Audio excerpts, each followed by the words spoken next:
Billiken fans, welcome back. It's Zach Miller and Peter Hale.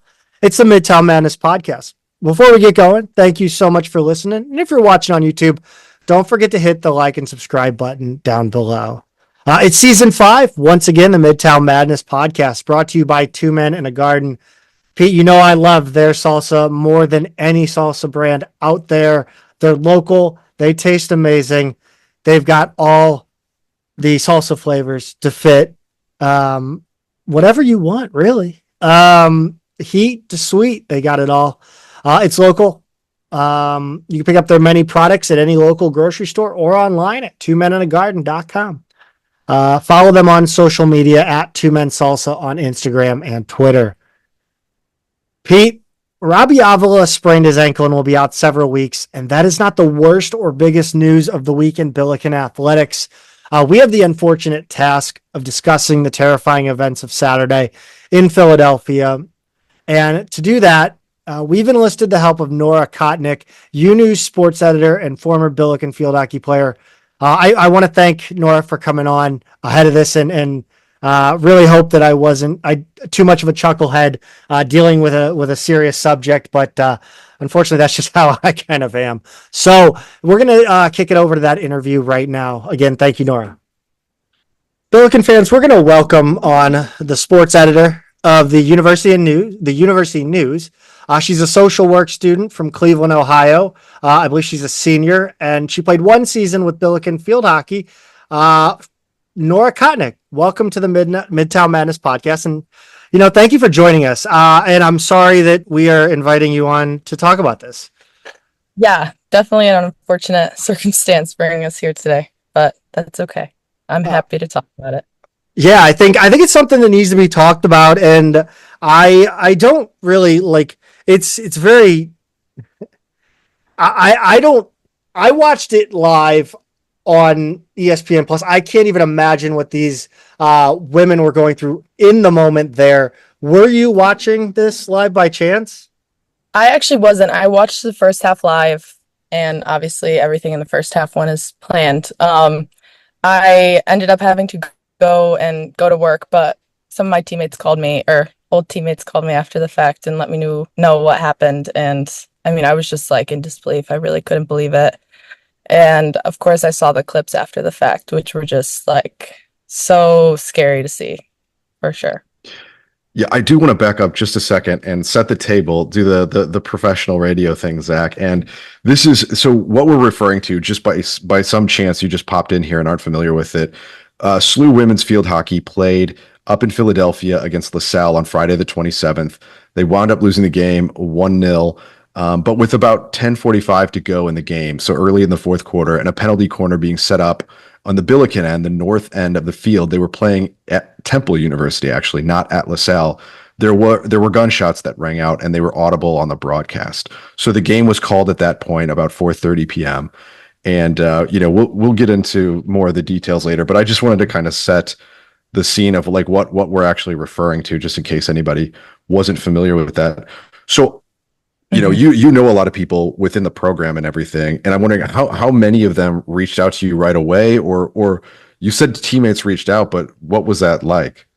It was definitely a lot of people were reaching out to family first. A lot of people's parents were there and also experienced it too. So they definitely were in shock, I think, and some people were more emotional than others after it happened. People were reacting in different ways, but I'm happy I was able to talk to them at all the day it happened. I'm just glad that they were okay and that they were able to be together, because it was just a lot of them are still shaken up even a couple days later, as expected. But yeah, definitely challenging to hear what they were thinking and what their minds were, where their minds were going in the moment, for sure. You obviously wrote a fantastic article covering this situation. I have no idea what else to call it. But you spoke with the players on the team, and what is that like, kind of having to find that happy medium between being tangentially related to the situation and being, the sports writer and the journalist. Right. I mean, as soon as I heard about what happened, I was like, oh, wow, someone needs to write about this. Everybody needs to hear about this and know what happened. So I reached out to our editor-in-chief. Her name's Lauren, and I was just like, I want to do the story, but I'm really nervous about, conducting an interview with somebody who just went through this tragic situation. So it was definitely a little intimidating, but like I said, I'm friends with a lot of the players, and I kind of approached the interview in more of a conversational way, just trying to understand how they were feeling and getting quotes from there. It was kind of challenging, though, definitely, to remain, still empathetic and caring, but also like, oh, I need to put out this article and make sure people know what actually went down on that Friday. So you talked to your editor, like saying you're nervous about it. Was that before you asked any of them, like, hey, would you be willing to go on record about this? Yeah, it actually was. And I think it was because I was almost worried how they would react to me asking that, especially so soon after the event went down. And obviously they know I care about them, but yeah, so I reached out to the editor first. Mm-hmm. I gotta be honest, I'm impressed at how like level-headed you can be when writing this, because as soon as I saw it happen, I was expletive laden tweeting just absolute nonsense that nobody probably understood, and I was doing more harm than good at that point. But yeah, just like one of the more kind of I guess I follow her on social media, so I guess she's like on social media a lot. I don't know if that's comparatively to other players, but Savina Pirawal, who you quoted in the article. Right. So you talked to her when it comes to where the Billiken bench was, because I believe she plays a little bit less. She may have been on the bench. Did you get a sense for if the bench could kind of see where it's coming from? Yeah, from what I understood from what they were telling me. So as you mentioned earlier, they were at a defensive penalty quarter against the Billikens. So they were on one side of the field, mostly everybody. But a lot of the team, so the defenders that aren't in the corner will stand at the 50-yard line. So that's the side of the field that was getting shots fired towards. So people on the bench were able to see the bullets sparking onto the field, and some of the people at the 50 could also see. But if you watch the video, you can kind of notice the people in the goal for the corner were like very confused, and they were like, we had no idea what was going on. We obviously heard what was going on, but it took like multiple rounds of fire for them to actually realize it was gunfire. So I think it's interesting because depending on where the players were, they had very different experiences in what they saw. But yeah, luckily everybody is safe. Yeah, that's all I can really say. I'm just happy they're safe and here back in St. Louis. So she had an Instagram post along with the quote that she had in your article. And from your article, so you say she was shaken up following the incident, and she recalled not noticing what was going on until everyone began scrambling. Her quote was, "Some bullets were sparking up on the field. A few shots later, everyone was running, and that's when I knew it was a bullet." She said that the scariest part was hearing gunshots even after taking cover, because it went on for a while. Now, you hear quite a few rounds in the video, like the broadcast, I should say, the game broadcast, but it's not clear at all at that point which direction bullets are going, right? Like it could be something happening off in the distance that's not, coming this way, but only over time did we start to figure out that it actually is coming that way. And like you said, even though the penalty corner is being set up at the opposite end of the field, there's still a lot of people, bleachers, benches, goalies, defense, everything at that end. It seems like a miracle that no one was injured in this or hit in this. absolutely. And especially spectators. I know you posted on your Twitter the photo of the bleachers and how there were bullet holes in them. And I didn't even know that until I looked at Twitter. I was like, oh my gosh, like the spectators too. Like just the amount of people who were put in danger in the situation was pretty insane. And Have you seen the video from the fans in the stands? I have seen it. Okay. What? Have you seen it? No, that was sent to me. Yeah. So Okay, we posted it. Yes. What was you? Okay, so like I don't like things don't shock me. That shocked me. I've seen a lot of things on the internet. That's dark. It's a very dark video, and I think what makes it so dark is, I mean, you can see the spectator ducking into the stands, and you can hear everybody like screaming, and it's much louder in that video because in the ESPN stream they have the broadcaster muffling out some of the audio going on in the game. So just the video of the spectator is very disturbing. I think it shows, I don't know, it really that really hit me. I think it made me really realize, wow, very loud, very scary. People are screaming, as you would imagine during an event like that.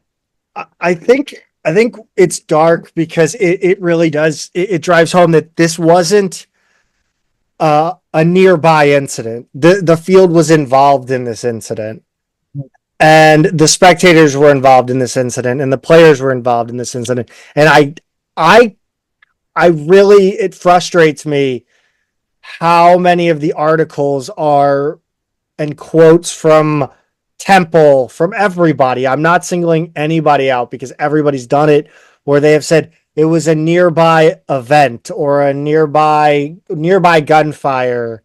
And it's frustrating because if you like bullets hit the field, hit the facility. Right. I mean, I don't know what your take on that is. Yeah, I definitely noticed that as well. When I was researching to write my article, I saw in the vicinity a lot, nearby, on the block closest to. But, what we hear from the girls is a very different story. So it's very interesting to see that, I don't know, the difference in, stories being told. So I definitely feel a certain way about it. I might keep my beliefs to myself just to stay safe. But, I definitely think these girls deserved a voice. And that's part of why I wanted to write the article I wrote, because I think they need their story to be told. And they're very upset about the way the situation's being handled because they want to have a voice, because they went through something very scary. And like nobody could have done anything to prevent it. It's just how we respond now, and I think they're just upset with the response. But they're very happy. They wanted me to highlight this, but they are given a lot of resources, and they feel like they are set up and put in a very good place coming out of this, which is good. Yeah.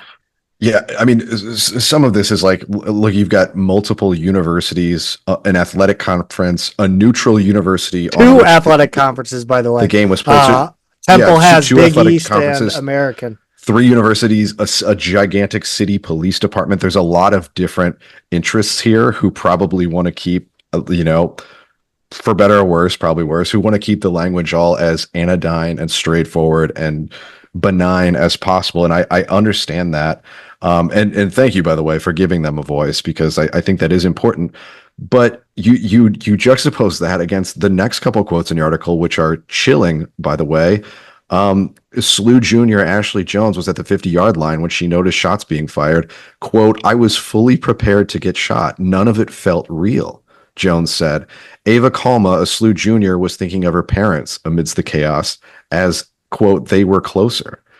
It's just like you said, like Zach said, there's nothing in the news articles, in the press releases from police departments, universities, etc. There's nothing at all that gives you that level of like, this was real and this was traumatic.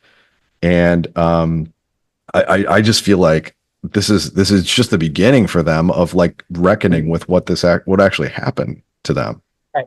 Like, it truly is the beginning. And yeah, those quotes were very chilling. I would agree. When I was talking to Ashley specifically, she had a lot to say. She was somebody who was at the 50-yard line, and she was like, she didn't know where the bullets were coming from. So yeah, like I said, she was fully prepared to get shot. She said she was like, I think I'm gonna get shot in the shoulder. She was like, yeah, she was in that headspace when it was happening. And Ava and a couple other of the girls on the team were mainly concerned about their parents because it sounded like to some that the shots were coming from closer to where they were sitting. So a lot of people were, running for their own lives, but also in the back of their heads, they're thinking about, well, I hope my parents are okay because I don't know where they are right now. And we don't know what happened and what came of this. So yeah, it really is just so it's a very fortunate thing that they're still here to tell their story, period. Yeah. So, I'm curious because again, we watched that video and we're gonna go ahead and cover it. We in a bit with we didn't really want to show you, hey, look at your friends. That seems ridiculous. tough to watch for sure. But no, I'm curious because we could only see that end of the field on the broadcast. Where did kind of the other kind of the people that were closer to the 50-yard line take cover? I'm not exactly sure. I think a lot of people went like from the ESPN stream and the video. I think a lot of people went to the furthest end of the field in the stream, as you can see it, and ran like closest to the fence. So I think It did look like there and this way. Yeah. It did look like there was a depression in the like you could go down somewhere and then Yeah, I'm not exactly sure I what don't that, know. I don't yeah. but That almost like looking at kind of the geography of everything and how where it was coming from, it almost like running that way is almost like, oh man, that might be not the best. I mean, I Right. don't know where you go. It doesn't matter. It really Exactly. doesn't. It's just absolutely insane. Yeah, and it was at a neutral site as well. So when they were running, they kind of didn't know where they were running to.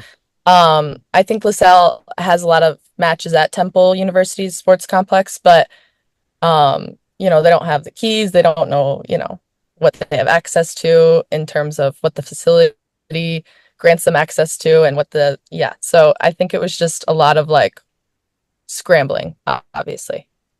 So they make the decision not to play the Sunday game at Sacred Heart, which it's not in Philadelphia. I think it's in Connecticut where they were heading next, and made the decision to go home. Did you get any color on how that decision was made? Were they pretty definitive right away, or was that something they needed to really figure out? I think it was the next morning when the team and head coach Zoe Adkins decided to, cancel the Sunday match. I think it was just very clear that the girls were not in a place to play a game. I think a lot of them didn't even want to step on a field on Sunday and they just weren't ready for it. Some were still very highly emotional. It just didn't really make sense. And I think that's mainly what contributed to that decision. But again, I don't know. I wasn't part of the decision, but I think it was a good decision. I agree with the decision. And I think that the girls just need time to be together, be safe, and yeah, be grateful, Yeah. I guess. Yeah, absolutely. I think that brings up kind of the going forward point where you're going back home and you're kind of playing on a field that it has the same vibes. The area has the same vibes. Again, it's kind of the outpost of a city college campus. And it just this program cannot catch a goddamn break. Yes. They get a beautiful new field. And I mean, what is your kind of how do you view it? I guess I know you obviously can't speak for them, but I think I think SLU has an opportunity here to really take a look at how that place was built and where it was built and do some things to maybe secure it. So I don't know. What is your take on kind of starting to play again, especially on a kind of a similar venue? I think it'll be hard for a lot of the girls coming back. And Well, like you said, Sluice Field is in a very, similar location. So I think that'll be intimidating for a lot of people. But would you move the rest of them to, would you, for the rest of the season, move it to like Principia? Like if you were athletic director. if I was athletic director, that's a hard question to put myself in those big shoes. But I think what I would do is I would continue to use the facility.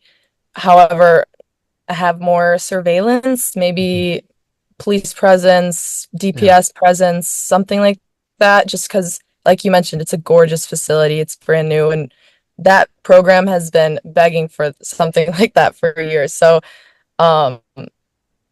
this year is really big for SLU field hockey in that sense. So this is a little bit of a setback for them, I think, just mentally, because it's hard coming back from something like that, and people react very differently, and it's hard to get everybody on the same page in where they're at in the journey of returning to play. Have you had, like, do you have kind of an open line of communication with them in terms of like when they do have a sort of get back plan and how they want to handle the rest of the season? Will you be kind of on top of that story as it goes on? Definitely. Like I said, I'm very close with the team, so I kind of hear about things as they go on, which is nice. They're very close to me. So I know right now they're taking it day by day. They've canceled their practice for tomorrow, and the rest of the week is kind of an unknown. They're still, as of right now, planning to go play both of their games this weekend. They're away.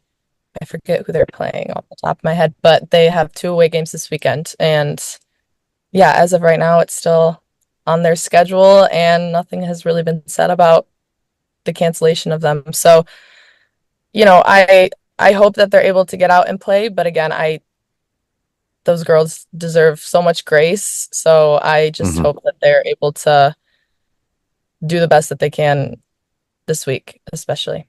Yeah, those next 2 games are at UMass and Stonehill on October 4th and 6th up in Massachusetts. Okay. So they do have 5 days before they play again. But yeah, I guess we'll see. We'll see. Yeah. Any last kind of message that maybe the team wanted to pass along? Anything for our listeners?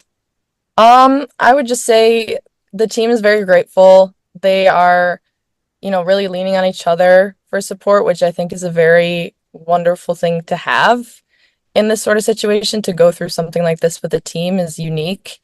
And they're already so close as a team. So I think the fact that they're able to become closer through this, I think way down the line, I think they'll maybe grow from this. But again, something like this should have never happened in the first place. And I'm just happy that everybody made it back home safely.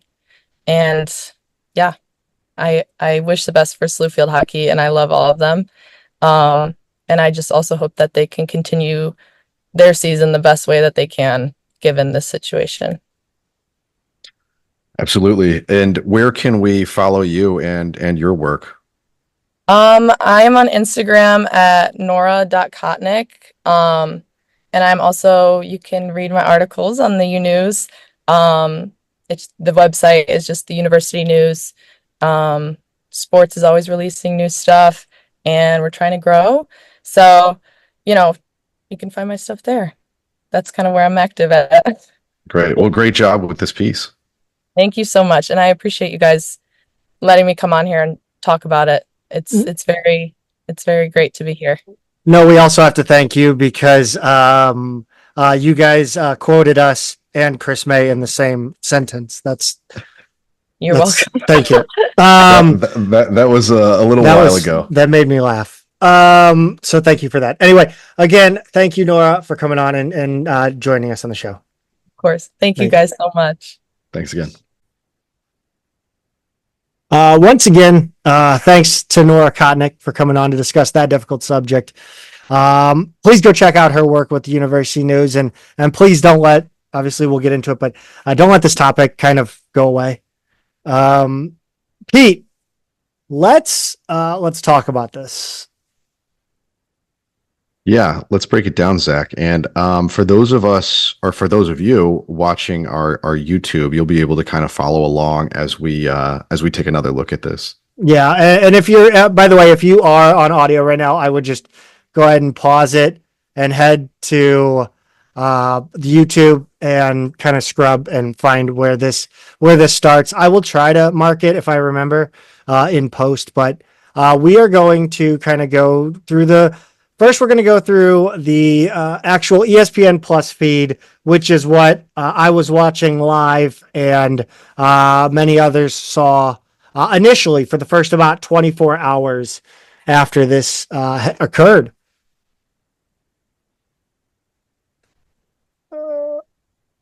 So that's the first one. They set up for the penalty corner, and you hear the first shot at Pete. What is that like? So 3 seconds into this video. Yeah. Yeah, as soon as they're lined up. So there's 10:45 on the clock in the fourth quarter. Yep. So that was about 5 or 6.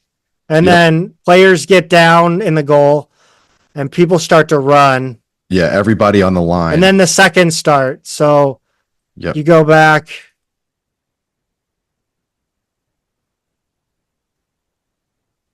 Yep, everybody's running off the field now. It's not even 20 seconds. Yeah. And most people are already off the field. The benches are cleared. You can kind of see them on the far side running into this, kind of shed. The refs making her way off the field. It's it's clearly a chaotic scene. You're seeing a few stragglers from the far bench making it down as well. It's absolutely insane. But I think, and I'm trying to. So it seemed like there was a stopping of the shots. The rounds themselves. Yeah. No, so it went. So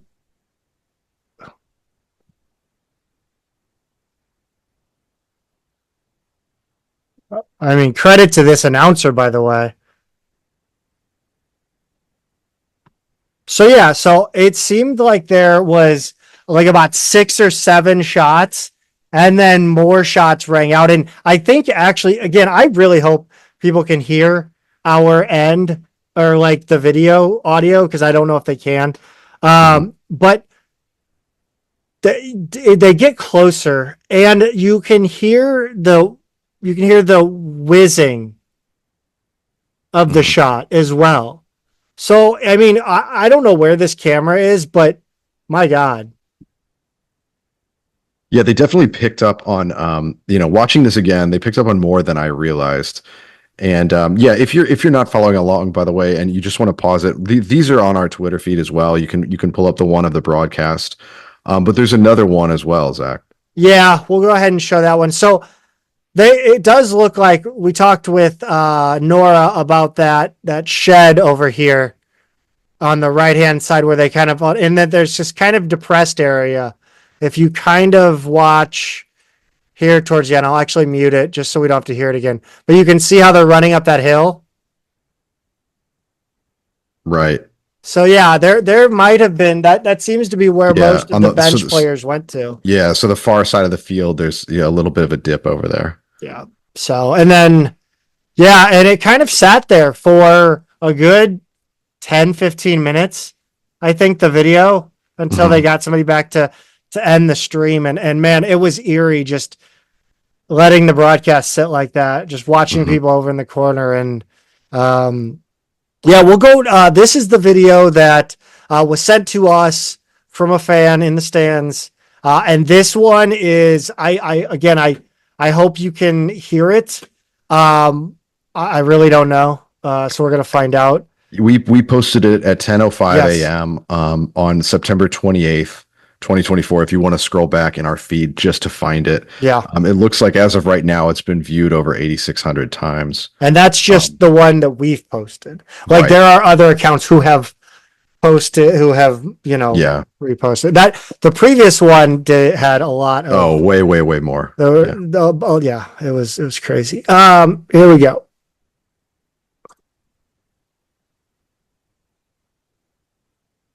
All right, so now we just have a lower angle. Yeah.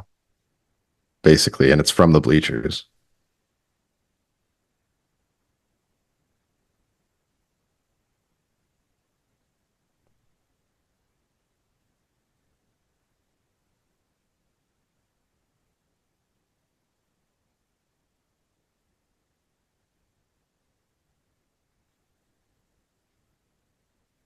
Yeah, and so this one, Zach, and Nora mentioned that the visual really got her, right? Because you've got somebody in the bleachers who drops down.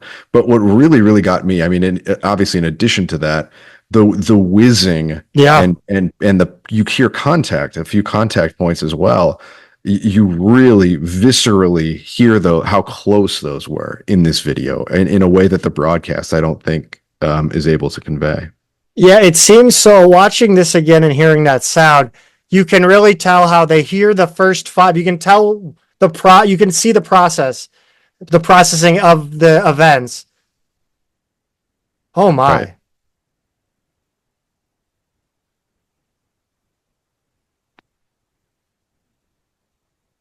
So you can see when they hear that second one, that second flurry start, that's when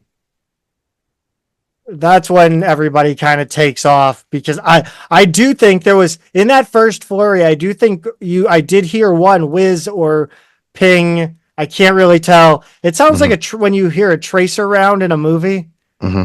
That's what that's what that sound is to me. Obviously, I'm not saying it's tracer. I don't listen to me on anything in that realm, but like, to me, that last, I think it's like the second to last, or the last shot, you do hear it hit in the vicinity, and then you got about a second to 3 seconds of time between the next gunfire, and then I think people realized it started to hit, and that's when everybody kind of took off. So while we still have this extra screen up, Zach, do you want to pull up the map? Yeah. The tweet. Yeah. So just below the video, you see that Zach kind of did the. This Google is probably Maps. this is probably the best visual, part of the episode that will make sense. So you see on the right the field hockey field at Temple, right? And it's just a little bit off of Broad Street. It's bordered by Thompson, and then below it is Girard Avenue. And then on the other side of Broad Street, you have a KFC. And this is really, it's about a half block away. That's not a full block, right? So it's about a half block away from the south end of the field. And the north end of the field is where the action was taking place at the time. But you can see in the Google Maps satellite, the bleachers are pretty long. They don't go the whole length of the field, but about 3/4 of it, with just a little bit on the ends left. And then on the other side, you've got the benches. And obviously at this time, you'd have in midfield would be the defenders who don't get in on the penalty corner setup. And then the goalie would be at that arc at the south end of the field. And that's pretty much lined up with where that KFC is. And that's where the gunshots are believed to have come from. Reported to have come. That's right. So reported. That's right. And verified by police and everything. And so you see that, like, the back of the bleachers were hit. So that means bullets were traveling at an angle, right? Like kind of at least northeast a little bit. And if you're the goalie at the, or somebody who's on the far benches on toward the south end of the field, that's terrifying, because like, they were close. They were really close. And we now have verified bullets hit the bleachers, bullets hit the field. And I'm not sure yet what, if anything, was hit on the far side of the field, but people were literally in the line of fire, Zach. And you get an appreciation here about just how close this all was. And for it to come in that direction, that close, is just, it's horrifying. And we're so lucky that nobody got hurt here. Yeah, I think you can. I think it's one of those. It's not one of those things. I hate when I say it's one of those things, because it means nothing. But you look at the KFC, and again, I think the furthest, if we're going, strictly by the KFC parking lot, it ends at about right where the bleachers start. Yeah. So I mean, if bullets hit the turf, then I gotta believe at some point this person was shooting directly. Yeah. Now, again, I don't know. I mean, you're talking launch angle and all that geometry and things. Right. I have no idea, but I think it's clear that the gunfire was at least the majority of it. We knew for a fact the second half was. Looking back and now listening again, that first half absolutely was. Yeah. Yeah, for sure. So I mean, I think this event needs to be looked at as it was a part of the game was a part of the shooting. Like it was involved in it. This wasn't a nearby event. This wasn't a couple gunshots down the road between I just stop it. This is some person firing off shots, and that is terrifying. Yeah, it is. And yeah, I think Zach, like part of the it's a crime scene, right? I mean, there's the bullets hitting the field of play like during a game. It's a crime scene. Someone was just firing shots that way for whatever reason, and they don't know yet. They still don't have that information. I'm not sure if they ever will. Which is insane. It is. It is. It really is. So I don't know if there's anything else we want to go through visually. I think now we sort of get into how this was handled, and I think so. So we know now there was 10:45 left in the game. There was they were setting up at the Billiken's end for a penalty corner. It was about 4:30 p.m., which I can verify, Zach, because you were watching this live, and I was actually just walking out the door of my daughter's preschool, trying to get her from the preschool into the car, and it was torrential downpour, and my phone goes off, and I saw it was you, and I was like, normally he calls when like something is happening right now, like a big thing.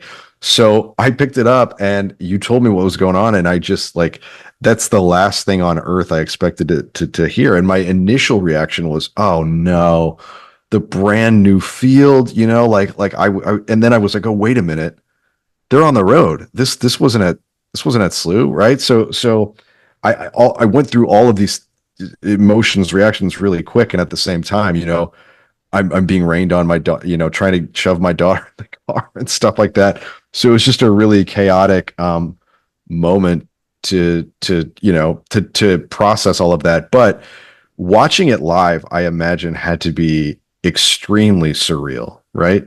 Yeah, I think it was. As I'm watching it, I knew it was like, I knew it was gunfire pretty quickly, and I audibly heard it, and I keep my TV, not that anybody cares, at about 25. So like I didn't have it that high up, and I'm also looking at my computer for work. So I mean, it was noticeable what was going on, as you kind of see from the broadcast video. And as it was happening, I'm like, it happened so fast, and you look at it again, it happened way slower. Mm-hmm. But like at the end, I go, what now? Like what is happening? You can't see the other end of the field. The camera's just sitting there like, that just happened. Do I need to who knows about this? Yeah. Like this, I think I called you, and then I made another call. I won't say who I called, but bless them for not picking up, because it means they knew when they were handling it. But it was just, or they were focused on it, I should say, handling. They have no bearing on the situation. Yeah, it was weird, and then they switched it off, and I think the weirdest part was SLU volleyball played at 4, and I'm just like, well, I guess I'll turn on volleyball. Yeah, I mean, yeah, there's I guess no reason for these other events not to take place once it happens, but it's just so surreal, and one of the things we got into in that interview earlier in the show, Zach, with Nora, was just the sort of like very blasé, Mm-hmm. the way that this was handled. I want to go to the SLUbillikens.com, the official athletics website. The headline was "Second half goal lifts LaSalle past Billikens." Right? Yeah. They called the game early in the fourth quarter. SLU didn't have a chance to come back and tie or win the thing. And here's the entirety of the game recap. Philadelphia, LaSalle's Roos Pasveer scored in the third quarter as the Explorers defeated St. Louis 1-0 on Friday in Atlantic 10 conference play. The match was played at Temple University's Howarth Field. LaSalle improves to 6-3 overall and 1-1 in A10 play.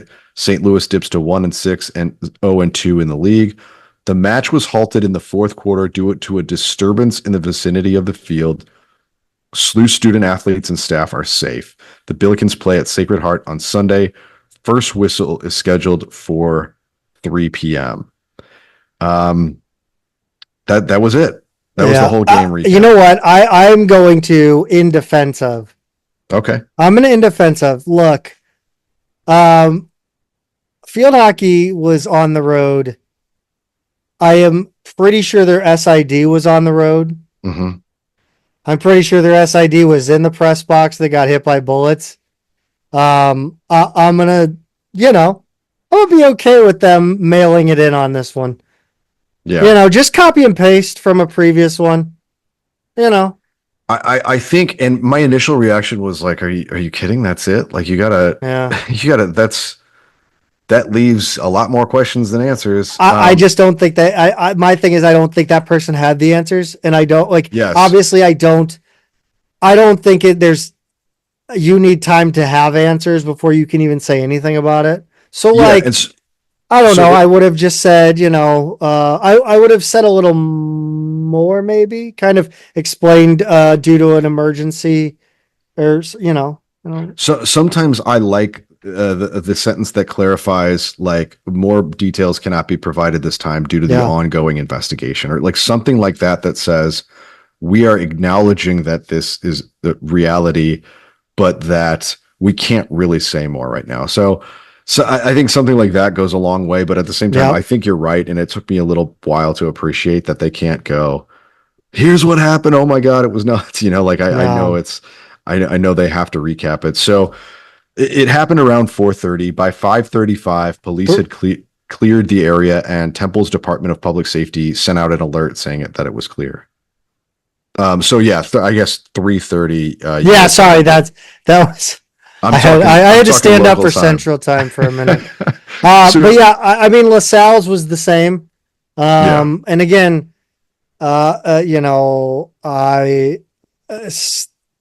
it's. So let's talk about how this happened, the aftermath of this, because it's made for a really strange weekend for both of us. But your initial tweet. Well, I imagine. Well, first of all, let's acknowledge that our strange weekend means nothing in the grand scheme of the events that happened. So, of course, but I do think it's worth talking about because, holy shit. Yeah, it's been crazy. So your initial tweets from the Midtown Madness account on profanity laden yes, very much so. Got some traction with the main SLU accounts we're used to interacting with there, and so that we knew the SLU fan community was taking notice. But then you put up a clip of the video from ESPN Plus, and that's what really blew up. There were a couple of Philly area accounts. And we had a full-blown local news comment section in our mention, within minutes. And that went on for a good 36, 48 hours that we were getting constant replies. Because to their credit, the main accounts who did pick this up and share it did give us the attribution. So we were in all the replies. Like they mentioned us, so we got to see everything. And man, we saw the whole culture war battle blow out over comments, and that was maybe not the most fun. I said this. Did I say this in the interview, or did I say it post interview? Yeah, about the kind of comments that. Yeah. I don't care. Like I do care. I don't care what side you fall on of how to fix this. I care a lot if you're being a racist asshole. That's one thing, right? Yeah. But like to minimize what happened and say that it's a couple blocks down the road, nobody was in danger. I mean, there's bullets in the turf. We've seen the video. Right. Yeah. We've heard quotes. We've now heard quotes from the players. We've seen the second video. Every single, I mean, it's not even evidence. It's proof that they were literally in the line of fire and lucky to not be hit. So to minimize this is truly a reaction. You're right. I don't understand at all. yeah, I think that's been kind of I mean, there was a couple that kind of took notice and, made a more big deal out of it. But I think a lot of them are taking those cues from the original reporting that had happened near the event. So, but Philly 29 picked it up. They were one of the ones that reached out to us and about the video, which I thought is funny because I just clearly took a video with my phone of ESPN. Like, right. That's my video. That's my video. It's my video of video. But so yeah, it's a weird thing. Local, I'm just like, I was just like, yeah, I guess that's okay. I don't know if I own that video. I don't really want to necessarily own that video. Yeah, so that's the local Fox affiliate, Channel 29 up in Philadelphia, and they did the right thing, asking, to use it, and you're like, what are we gonna say? No, I mean, it's not really ours. But we started getting some interesting DMs after that, Zach, and one was that second video, taken from the bleachers during the incident, which with the lower angle and the more. I think the more terrifying sounds for sure. It's like watching, and I don't want to minimize it by bringing a Hollywood movie, but like one of the most visceral sounded movies I've ever seen was Hacksaw Ridge, and that was I mean, it was that hats off to that movie then, because that's the real deal. They got the sound design right. Yeah. So the other one was a message with some photos of the bleachers where bullets had actually struck, and especially you see it the most in the parts where like it's kind of painted red a little bit, right? Like that temple red, kind of halfway, like a brick red color almost. And people might say, well, that could be something else, or maybe those were there before, something like that. But it's like the skeptical mind. Until you watch, especially that second video, and you're like, the people who were sitting on the other side of these bleachers heard these noises whizzing right by them, and no, those are fresh. Those are fresh dings. I just this is beyond. It's beyond comprehension to this point. I mean this poor field hockey program, man. Yeah. You're right when you say before, like they haven't really gotten lucky breaks in terms of what they've gone through over the years, and here you go with a conference game, right? And it's on the road, and you're down one late, but like you're down one late to a team you lost 6-1 to. Yeah, a year ago, right. And we say this all the time about this team, about how like they always feel like they're so close, right? Yes. Like they're not getting blown out. They just are losing a lot more than they win. I'm going through a similar season right now with my soccer team, and I know what that feels like. Loud. We're trying to be serious here, Peter. Well, we also got to be relatable, but yes. Zach, so back to this incident. Once we had permission from the people who sent those to our DMs, we did post them on our feed with all the disclaimers we needed. And the bottom line here is that this incident was just way scarier than initially thought. We're extremely lucky that no one was hit. So as much as we say this program can't catch a break, I mean, they caught a major break. The fact that no one was physically harmed here, they're always going to have this emotional and mental, incident to deal with here, but at least no one has the physical aspect to deal with as well. In terms of what's actually going on, the investigation is ongoing. I don't know how you find this person unless there's surveillance, unless there's a tip somewhere. I have no idea. There's no suspects, no victims, like no one was shot off site either. And then no weapon was found.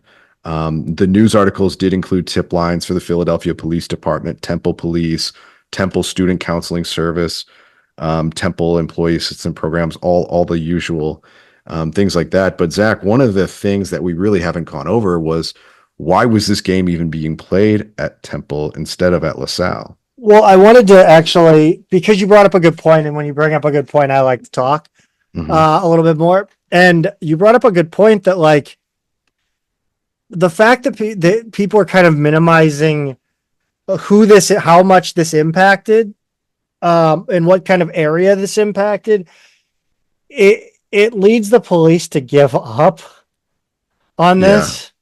Because I'm just going to say this now. You had a shooting that happened on your school campus, not nearby your school campus. You had a shooting on your school campus. Do you want some guy who's just randomly firing off bullets? Like, I mean, I think you can barely live with the idea that gang violence happens just off your campus, right? I think you can barely live with it. But to have somebody just randomly shooting, that's scary. At least the other one, you understand that like there's a target. Yeah. But having somebody just randomly firing onto your campus is, how do you not like this? You need to find this person, right? Yeah. Yeah, for real. And you know, this is real trauma to the people who were in and around that stadium and in the line of fire. And it's not anything that's easy to deal with, even if you've heard gunshots in your neighborhood before. But we're talking about field hockey, Zach. Field hockey is not, you know, I don't want to generalize or stereotype or anything like that, but do you know many field hockey players who would be used to something like this? You know what I mean? Like this is a truly, you know, first time experience for everyone, and it should be. It's not something. We've made light about, you know, players' experiences on their first night in St. Louis, or they're welcome to St. Louis, the big city life. There's definitely, because we went to a school like SLU that's in the middle of a big city, and a big city with a very high crime rate. We've always had those incidents around campus, and we get notified every once in a while. You get those emails from DPS, and it's not fun. It's not something you want to think about. It's not something you want to have to deal with. And for it to be, you know, like for it to, as you say, really be an on-campus incident, because even if the shots are fired off campus, if they land on campus, it's an on-campus incident. Yeah. And to have, in Temple's case, it's really weird here, because you have the staffs and students and athletes and parents of different schools, you know, borrowing your school for an afternoon. And it just, so they have to like go, well, this, you know, this reflects terribly on us now. And here we are just lending our field out to a local friend, and this is what happens. Probably getting paid. Yeah, a little bit. Yeah. But I hate everything about it. And I'm just so sorry that you know, to SLU and LaSalle and Temple and everybody who was involved and had to go through this. And I really hope that, you know, our players and LaSalle's players and everybody's okay in dealing with this. And I just, you know, reading some of the quotes from the players, Zach, really got to me today. And I just feel so bad for them. Yeah, it's incredible. But I think we got to go back to the issue of why this game was being played at Temple, not only instead of LaSalle, but like you couldn't find a single, like SLU has like a much smaller city, is a much less of a field hockey city. For sure. You know, you've got a million, well, not a million, but you've got a lot of private high schools in Philadelphia, I would assume, that or outside Philadelphia that play field hockey. Like, is it worth going over to Temple? I don't. You know, it was interesting too, because I was like, well, what about the Big Six, right? Yeah. So I looked at St. Joe's. They were hosting UMass at 3. And preface this by saying that this game was played at Temple after Temple had played prior that day. That's right. Temple played at noon that day. Yeah. So Drexel had Monmouth at 4. So both of their fields were tied up. Villanova had a home game against Quinnipiac, but it was a little earlier. It was at 1. So like we said, Temple had a game right before the SLU LaSalle match and beat number 18 Old Dominion 1-0 in overtime. The game started at noon. Penn was on the road at Yale, so that was really the only unused field out of the Big Six that afternoon. But you know, you and I kind of talked offline about this. Was we were talking about things like, well, we don't know what the relationships between the athletic departments in Philadelphia are like, and what are the monetary considerations, and maybe the fact that Temple's a public school made it a little bit easier. And there's a lot of aspects like that. And, obviously hindsight's 2020 and all of that good stuff. But the craziest part, Zach, is Temple played Monmouth, who just lost over at Drexel a couple days ago, but they played number 20 Monmouth on Sunday and won 3-2 in overtime. What do you think? I mean, are you surprised they played that? I don't know. I mean, look, like if you're talking purely like competition business, you've got a nationally ranked squad at home in a non-conference game. I don't think they were ever not considering playing that game. Now, if I were Monmouth, I mean, again, that's brutal. Yeah. I mean, it's brutal for both teams, but for Monmouth especially. I mean, Temple's got to play there. Yeah, and field hockey is a small community, right? Like it's not like they didn't know about this. Like they all know. Yeah. Everybody knew. Yeah. They all knew that day. So there are people in the field hockey community that I know personally that knew details that were telling me details that aren't connected to SLU. Right. So all these players knew about it right away, and Monmouth is like, we're going to spend another 48 hours in town, and we got to go play over at Temple on Sunday. You're telling us we have to go play over there in 2 days' time. It's not a great feeling. I would imagine that Temple's Department of Public Safety maybe stepped up patrols in that area. Yes. Especially during game time and before game time and everything. I would like to think they had a very visible presence anywhere near that field. I'm just going to one time before we get to the rest of the not fallout, but the ref tripped over the goal. We all saw it. And that was a lot of the comments that we got. Yeah, we're all terrible people, guys. That's it. The next match on the schedule, as we talked with Nora about, was scheduled for Sunday the 29th. Obviously, they are not playing that game. That was announced earlier Sunday or earlier Saturday. Was that announced Saturday night?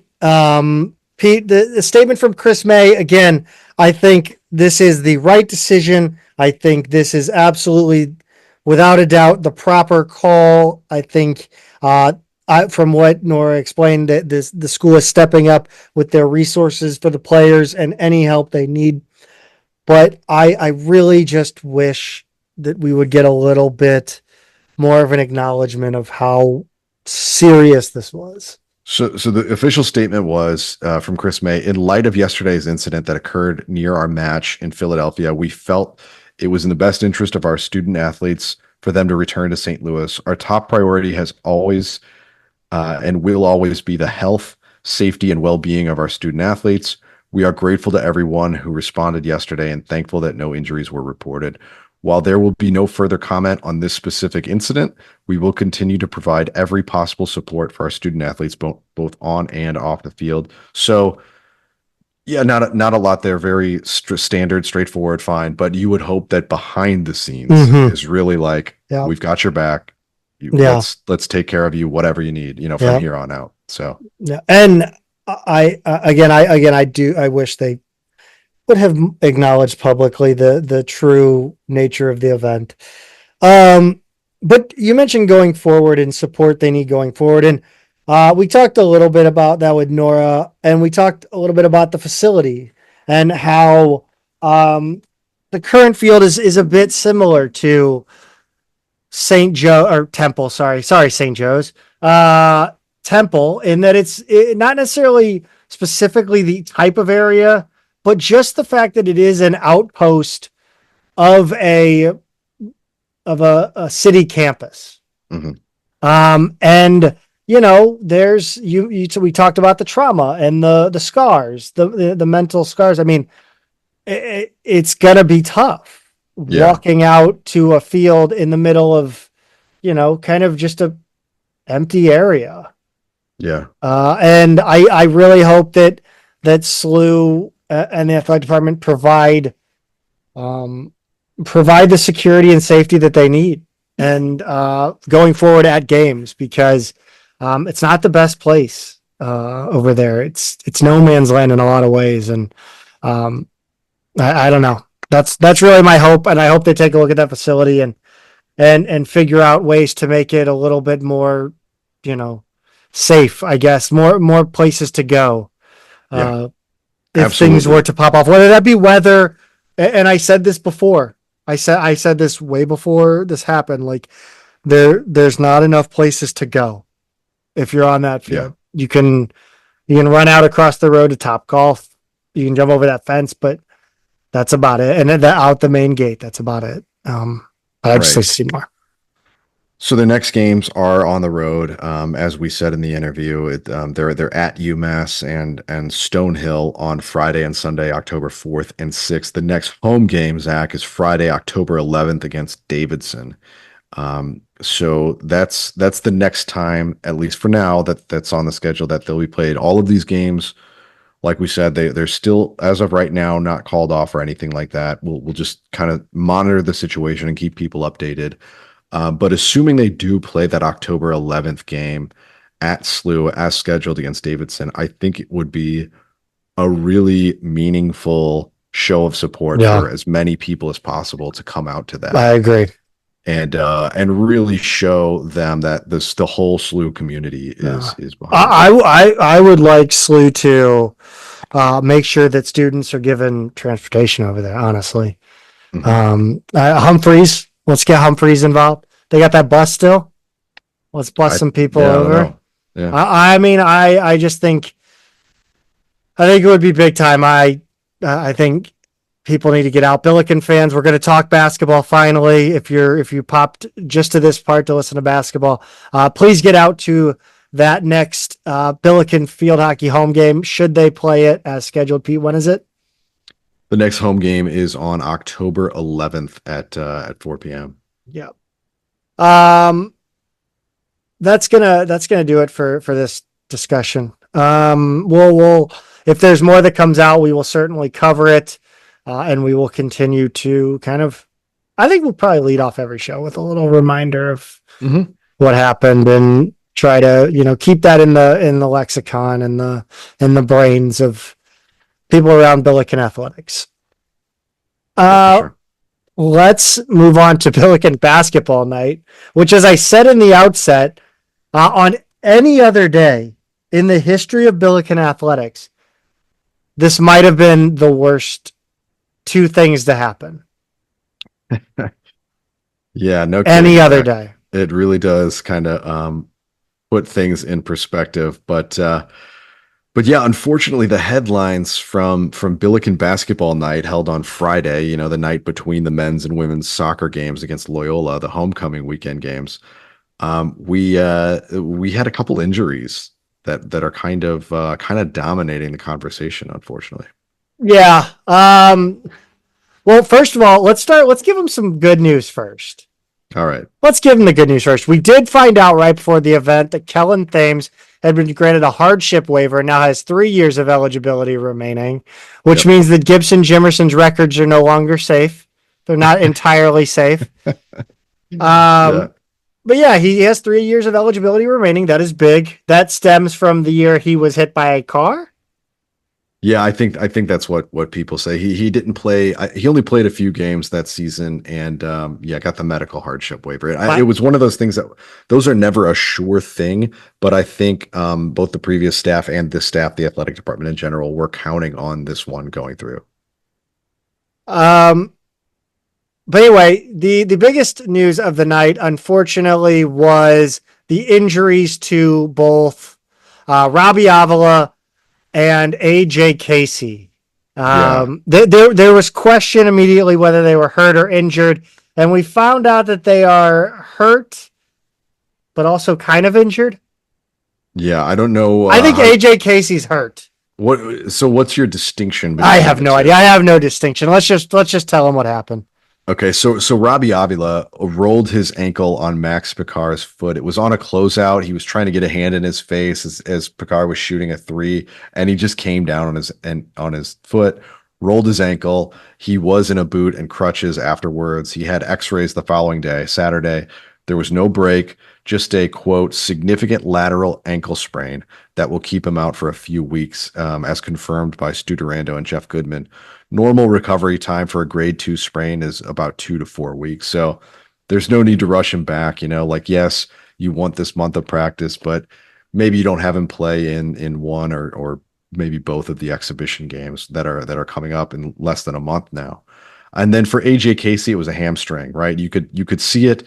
He was kind of on a fast break and transition, and you saw him run it out, like just that classic hamstring pull. He did that, like, kind of gingerly ran down to the baseline. He'd like let go of the ball, just let it bounce, didn't pay attention to it, and ran out the last 20 feet or so of the floor, sat down, and it sounds like it's going to be 7 to 10 days for him. So again, no need to rush if you want to give him 2 weeks or even more. I don't want to see these become the kind of nagging injuries, Zach, that they can kind of have potential to be. It's like they're not the worst case scenarios, like if somebody has a non-contact leg injury, if somebody steps on someone else's foot, like these could have both been worse, but don't rush them. Make sure these guys are 100% ready to go when we need them. And if they miss some practice, that's an unfortunate fact of life. I thought AJ Casey's was worse. I thought for sure that was worse because I thought, as non-contact, he reached for it immediately, and I was like, well, all right, let's end this practice now. Yeah. And that's what they did. Yeah, they did. They listened to me clearly, Pete. They had about a minute left on the clock, and they ended it after that second injury. It was just kind of like, okay, let's. It took 30, 60 seconds or so to kind of figure out what they were going to do, but they just said, "That's it. Thanks for coming out." And I will say they didn't do anything extra. Like, and I'm fine that they didn't do the skills competition or whatever said they did none of that. They didn't have time. The scrimmages are why we're there. Yeah, right? Unless you're gonna make it a rock concert, like, do this. Like, I don't know. Just give us the scrimmages, and that they did, Zach. They divided into blue and gray teams. The gray team more or less represented the starters. Is our best guess at it, and Amari McCautry came off the bench. So it was Jimerson, Swope, Avila, Anya, Dotzler, and McCautry. The blue team had Thames, Hughes, Johnson, Casey, Brokoff, and Picard.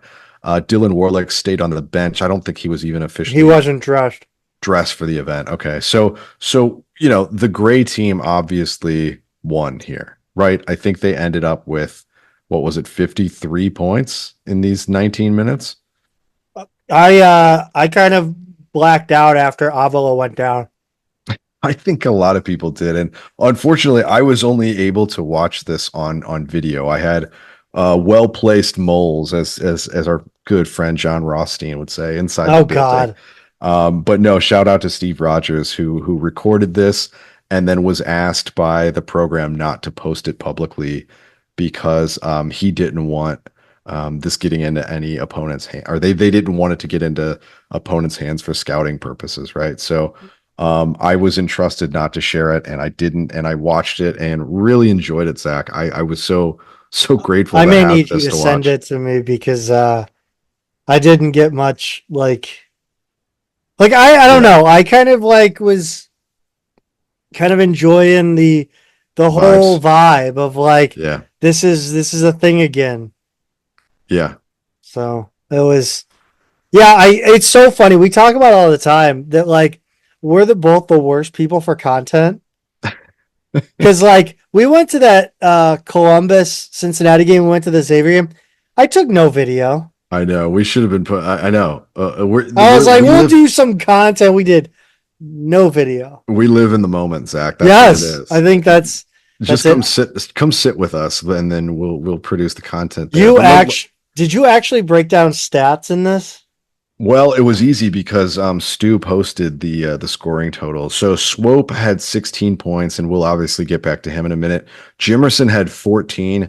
Stu said in a follow-up, interesting from Gibson Jimerson last week. He said non-paint 2-point shots in practice are not counted. Shirts show the team its shot profile, and open threes and layups accounted for about 700 attempts, and mid-range shots were around 20 attempts. It's crazy just how different that is, and how he is, evolving this to more of an NBA style game. But the other scores, Zach, Hughes had 10, Casey 8, Avila 7, Dotzler 7, Johnson 7, Anya 6, Thames 5, Brokoff 2. Stu did the tally and said he had an extra 2 points somewhere. I didn't catch him. I was kind of watching the guys who were scoring the most, and I think he got those right. So there is a random 2 somewhere else in there. But did that sound about right from your observations actually watching the Zach? I think there are times where we're going to come out, and if we can defend, we're going to blow people out in the first 5 minutes. I hope so. I mean, it sure looks like they have the potential to do that, right? I mean, 53 points in not even a full 20 minutes. It was like 19. And it wasn't like this was, somebody said it wasn't like this was all-star game defense, Yeah, no. right? Like, which was my reaction to watching this. I mean, they were playing defense. Now, yes, this was the second unit. They weren't playing starters of another team, but you see how they score and how fast they can score, and the ways that they score, and it translates, right? Like this isn't like, oh, we play slightly better competition and we're only going to average 22 a half. I mean, like, they can really score. Like Gibson is getting open, wildly open.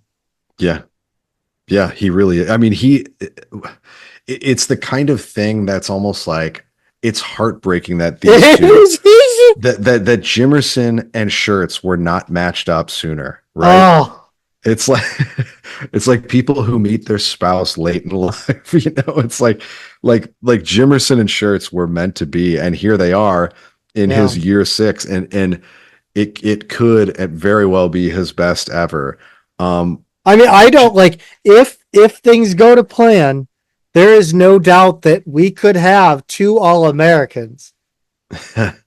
I mean, we have 2 guys who are elite shooters and are in an offense that is designed for them to absolutely feast. Yeah. And even though, I think Robbie is going to be the kind of headline star coming into the season, he's the kind of player, and this is the kind of system where he doesn't need to be the top scorer, right? Like he's going to facilitate this offense the way that he does, and the opportunities that Gibson and Swope are going to get. And I'm giddy thinking about it's gonna be fun. the possibilities this season. And we saw it in the scrimmage, Zach. And I want to go to our friend Matt Rocchio's notes.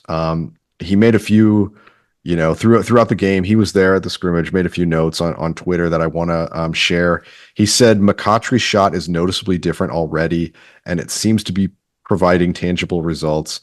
My addendum to that was he wasn't on the scoring sheet, so that must have come from warm-ups or whatever, because McCautry's shot definitely needed some work. He said Swope is a magician with the ball in his hands. His step back 3 needs to be used in marketing. And he's also very good off the catch too. Quote, trying not to overreact, but everything is tight, sudden, pinpoint. Swope's an assassin, finely tuning his craft. I loved that quote, and that was absolutely what I thought of him as well. Kobe Johnson showed exactly what the coaches want to see from him, hitting shots. With his ability to defend and handle the ball, his shot making is really going to be the difference for him. He said Larry Hughes showed continued improvement on his jumper as well, as he has done every season so far, and that Kalu Anya continues to impress, scoring a couple tough buckets inside, like a layup through contact and a dunk over Picard. He also appears to be the lead man off rebounds, so he's a key piece of what we do in transition. I'm glad he picked up on that note. What I would add to that, Zach, Swope's shooting is obviously amazing. He's got a quick trigger. There was one where even I, watching the video, I kind of looked up in the corner of the screen because the scoreboard was in view and I was checking the score in time, and I had missed him fire and make a three, like just in that like split second, because I didn't think anybody was going to shoot yet. They were just bringing the ball down, and it was just like bang, like he's got such a quick trigger and he's fearless on that step back three. Such a confident looking player. He gave a little head fake, by the way, that put his defender, I want to say it was Thames, way in the air. And then he had this quick dish off to Anya for that dunk. It looked like it was all in fast forward. I really loved that.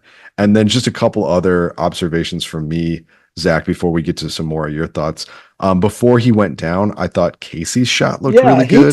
He took like a 30-footer. He really has a smooth jumper that kind of caught me off guard a little bit. I didn't realize he and Johnson seem to be the guys who kind of just quietly take care of business, right? Like they're going to be in the rotation, but I think their value might be a little bit overlooked by some of the headline kind of players. And I think Anya too is another one who might get overshadowed by the top three, because he strikes me as that kind of player you're going to look down at the score sheet and be like, oh, he just had 12 and 7. And here I was watching Swope and Jimerson and Robbie kind of do their thing. So I think he's dangerous that way. I do think Hughes and Thames seem to be making incremental progress. The eye test to me shows that they've definitely come along. And then I think the skill sets of both Brokoff and Picard are really attractive. I think they both kind of showed some flashes of what they can do, but they're also clearly freshmen. So I'm just not expecting to see a whole lot of them this season. Do you think there's anything between all those notes there that I miss, Zach? I'm so goddamn excited for Gibson Jimerson this year. Yeah. Yeah, I don't think you're alone in that either. Go Bills go on Billikens.com. Swope and Jimerson shot the lights out. He said Dotzler looks like a stud, quick, active, smooth lefty who can shoot. Anya strong and quick with good touch for his size. The potential and system are clear to see with the roster constructed to execute it, something we haven't seen in quite a while. That really is kind of the bottom line for me. No. Coming away from this is like, I just felt so refreshed that I can like see what they're trying to do. Yeah. And like the personnel makes sense for what they're trying to do. And I just feel like we're going to see all these guys, their value be maximized playing like this. It's thrilling to see that after being so frustrated in recent years with things like roster construction or system, and just watching these games and not really clear like what we're always trying to do out there. Yeah, this is going to be a lot of fun. It's an offense that's, it meshes well together. It's not a bunch of guys just trying to go get a bucket. Yes. So yeah. I'm excited. We've got a couple other notes from social media. Yeah, Bills by 40 on Discord says McCautry does not look like a freshman physically. I agree completely. He's huge. Yeah. He got some run. He looked confident. He added that in the first 5 made shots were all threes. That doesn't mean the first 5 attempts were all made, but I think the first 3 were. But it's something that Stu and Rockio had also observed. Several Discord users were talking about Swope, just comparing him to Kwame Mitchell, saying he was electric to watch. I think Swope does have a little bit more kind of quickness to him, a little more quick twitch to him. And I don't think anybody was saying that. Here, Section 208 alum said, 1, they looked legit awesome. Number 2, the only way we don't have 3 all-conference first-teamers is injuries or stats don't pop because of ball sharing. I actually disagree with that. I think the reason that we won't see that is because people don't vote that way, whether that's fair or not. Number 3, defense is definitely going to be a problem. And number 4, Swope is better than Kwame, I think, not in terms of program significance or career, just saying pure skill. Swope is really something to watch. I just really think the 3-point shooting is going to be I think people aren't have never will. They're not going to be used to the lights out shooting that we're going to see. I watched warm ups, and I know this is the dumbest thing I'm about to say because you never say I saw this in warm ups. But there were like three guys on one side of the court that went about 15 shots altogether without missing a single three. Yeah. They all made about 5 in a row. Which isn't to say, like how many times do we hear Ford say, here's how many threes we're going to shoot, and we never did. There are games like the one we had against Tulane a couple seasons ago where I think we set a program record for made threes. And I think Gibson had 6 of them or 7 of them. Yes. And to think that we did that then versus like think about how well within reach that is going to be this first season. Half. Yeah, I mean there's take the over against take the over in threes against whoever we play, Santa Clara. Yeah, so yeah, that's right. So Swope and Jimerson, just those two alone, and then the fact that Robbie can step out and shoot those when he's left alone out there, and so many other guys on the team have the ability to do that, but just Swope and Jimerson alone are going to have the potential to set our team record in any given game. That's what this program is designed to do now. It's really amazing to watch. You're gonna have to send me that video now because I need to reacquaint myself with what I wasn't paying attention to. All right, but let the record show, Steve, that if it gets out, it wasn't me. That's was true. Zach. Pete, let's head on over to the women's side. Yeah. Wait, yeah, I guess on the women's side, and then we'll go back to the rest of men's basketball because holy hell, we've been here for almost 2 hours now. The women's side, Bree Johns and Peyton Kennedy were held out as precaution. Nothing major. From Lord Elrond on Billikens.com, both 6'5" players looked healthy and ready to go.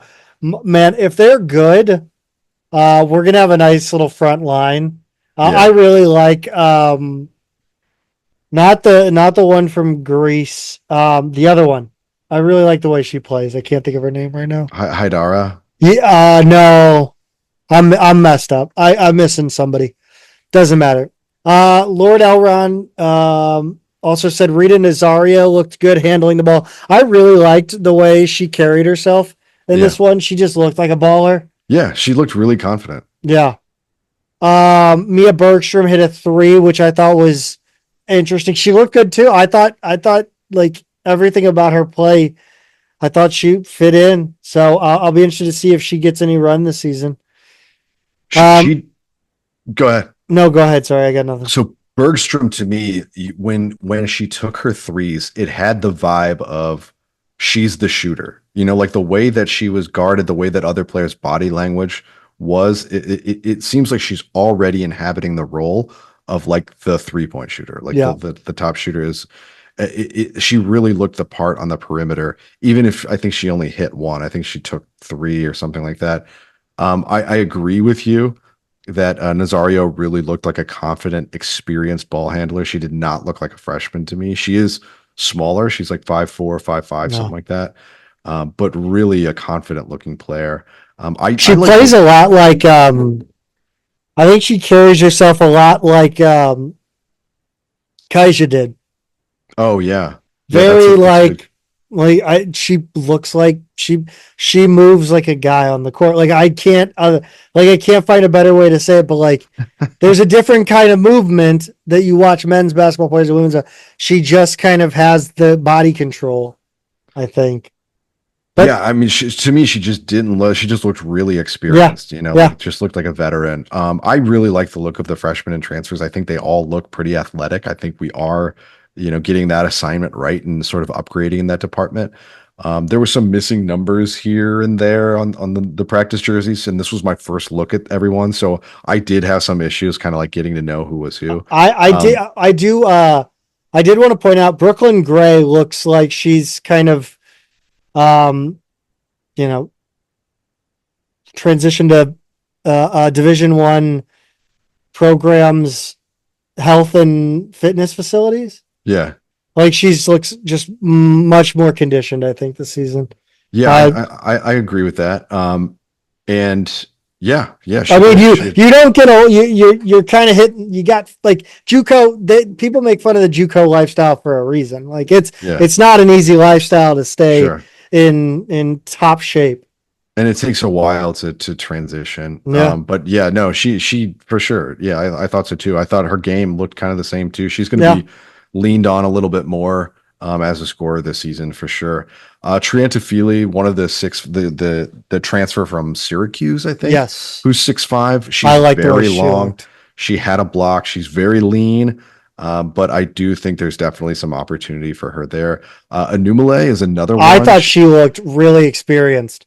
She's another one, right? Did not look like a freshman, looked well rounded. I think there's another like Kaija kind of comp there as well. She's got a little bit of toughness to her that I like. Hannah Wallace, great size for a guard. And I Yes. think she might have the highest ceiling of any of them. Like when I watched her, it was like, okay, you know, if she's young, whatever, but like a couple flashes, I was like, oh, she could be really good over time. I just don't think we're seeing.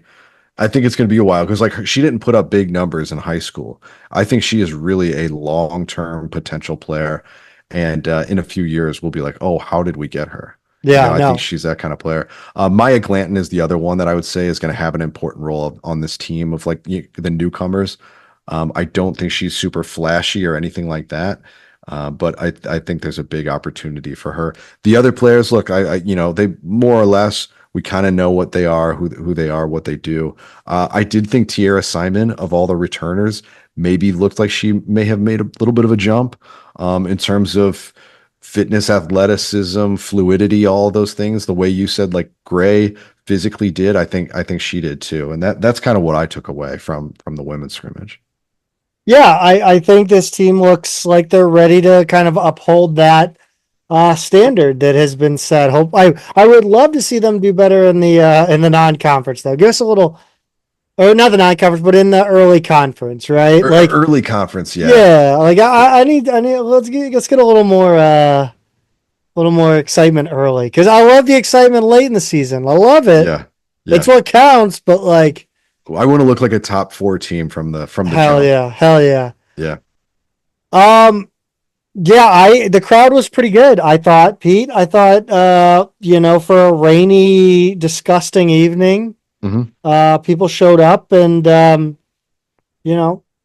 thought it was the concessions were good, the vibes were good, and I thought it was the band played music, so that was nice. Yeah. I don't know. For sure. I mean, I could definitely hear after Robbie got hurt and went in the tunnel, it got a lot quieter. You could really hear it. I would like to see them maybe try to figure out a way to church this kind of event up and make it a little more of a thing, a happening. I don't know. Drink tickets for students. I don't know how you do.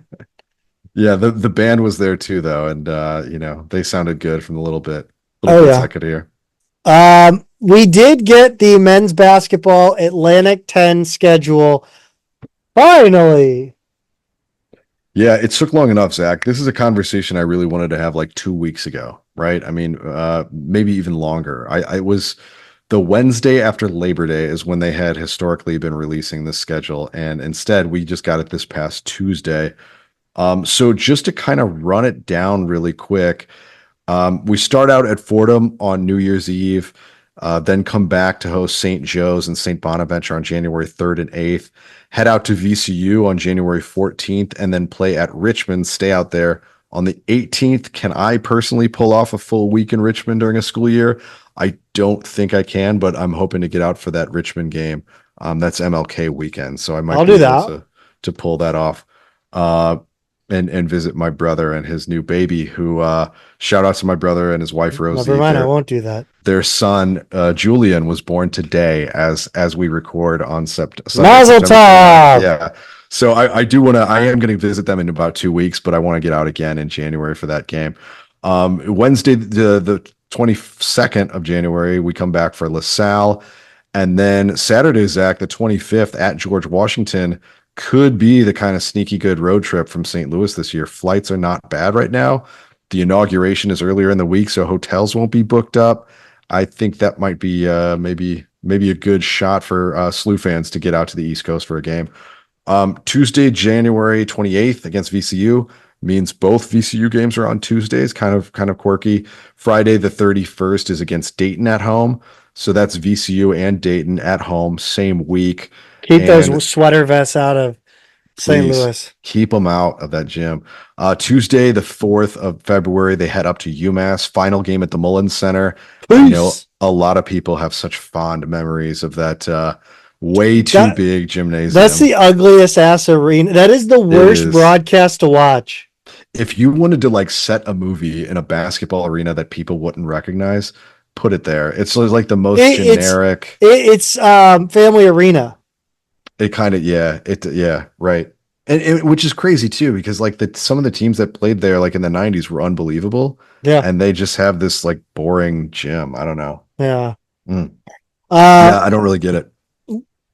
So how did St. Joe's get two Friday 10 matchups? I They got think 4, didn't they?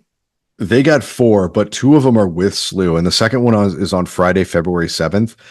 I think what's happening here is people are looking at their roster and going, "Oh wow, this is maybe the most talented roster in the A10," and like they've got some great returners, they've got some really good incoming players.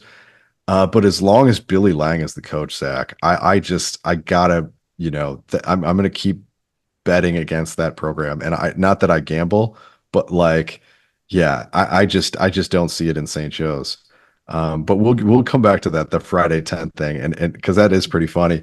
Tuesday, the 11th of February against George Mason at home. Friday, Valentine's Day at Loyola. That's going to be a really popular road trip, obviously, for SLU fans. Hopefully we get a ton up there. Hopefully we have couples who both want to go, and people who don't make a big deal of Valentine's Day. So then they have an 8-day gap until Saturday, February 22nd against Rhode Island. Tuesday, the 25th, they head to Davidson. And then Saturday, they come home for the Mardi Gras game, March 1st against Loyola. Tuesday, the 4th of March at Dayton. Not good for SLU travelers, but for me personally, I will take a solo weeknight up in Dayton. That's fine. Saturday, the 8th, is against Duquesne at home. Duquesne, shout out to Duquesne. Love Duquesne. They leaked their schedule early before the official release at 3 p.m. that the conference did. Duquesne just put it out first thing in the morning when they had it. So everybody knew. Some SID, some student worker was just like, yeah, it comes out that day. Okay, I'll set it for Send. I'll set it for 9 a.m. Yep, mistimed the tweet there, but that's fine. I think that's great. And yeah, Zach, a couple things that I noticed. You talk about Friday 10 a little bit, but what one of the things that struck me is that how all our games, like when I was there for years, it was always Wednesday, Saturday, and now Tuesday, Friday have really become popular. I don't know if it's just the A10, college basketball in general. I know some of it has to do with TV. But it's just interesting to me how the calendar has kind of shifted that way. Yeah, I really I like when they'll do like the Saturday all day. Yeah. Where you'll have a game at like 11 right. to 5. Early East Coast games. Yeah. Yeah. I like that. I like that a lot. You can fire up NBC Sports for, and not change a channel all day. Right. Get like 3-4 games in a row. And I do miss that, but it seems like what they're trying to do now is to fill every night of the week instead, right? Like so you'll get games every night instead of that marathon day. But I know. I kind of I want to be a lazy piece of shit. Yeah. Let me be lazy. Yeah. Yeah. Give me my Saturdays. Not that that's realistic for me. I want my A10 basketball. Yeah. So Friday 10, Zach, did how much of the kind of online A10 Twitter reactions did you see to this? Because it was pretty interesting. I'm assuming they were not happy. Well, when you consider that basically 5 teams have all of the A10 Friday night games, the Friday 10 as we call them, SLU, VCU, Dayton, Loyola, and St. Joe's, I can understand why the other 10 members of the conference were not very happy about it. I would put a moratorium on the number of times you can be Friday 10. Yeah. Yeah, I mean, But again, I don't know how much of it is the conference and how much of it is the channel that's ordering this. yeah, that's a good point. I mean, I understand you don't want like George Washington, Fordham, like you don't want the kind of bottom third matchups showcase, on Friday night. You don't want like a overtime game that's like 49-45 or something like that between two teams that kind of suck. So I understand not wanting to risk that. I also understand that like VCU is bigger and more marketable, and Dayton, and now SLU's kind of back in that mix as well. I get that, but it does feel a little weird when like St. Joe's is one of those five to me. They're just really banking on that team being good this year. Yeah, I don't get that at all. Let's kind of move through. Where are we at here? So it's a pretty favorable travel schedule, I think. VCU, Richmond, UMass, St. Joe's are really the only longer stretches away from St. Louis. They avoid Bonaventure and Rhode Island. UMass is probably the trickiest single destination left on the schedule, and it's their last time going there. And just one more side note on the non-conference schedule. According to Stu, SLU had a neutral site game lined up against a power conference team, but they backed out. So that's one reason for the lack of headliners. I don't know if it was Mizzou. I don't know about that one. Been at whatever that arena is in Springfield, or like I don't know, like I don't know where we'd play it. Doesn't matter. Nothing matters. It just doesn't matter, Pete. To quote Bill Murray in Meatballs. We did get a commitment though. Hey. I can't believe how long we've been going, Zach, and we're just now getting to a new commitment. This is why, like, you release the schedule earlier. It's just so much news. Luke Lechkowski made his commitment official on Monday in an interview with the Field of 68 live on X. We did a full segment on him last week, so be sure to check that out if you haven't yet. A lot more details. We really like the commitment, and no, it doesn't put an end to our recruitment of Isaiah Seeley.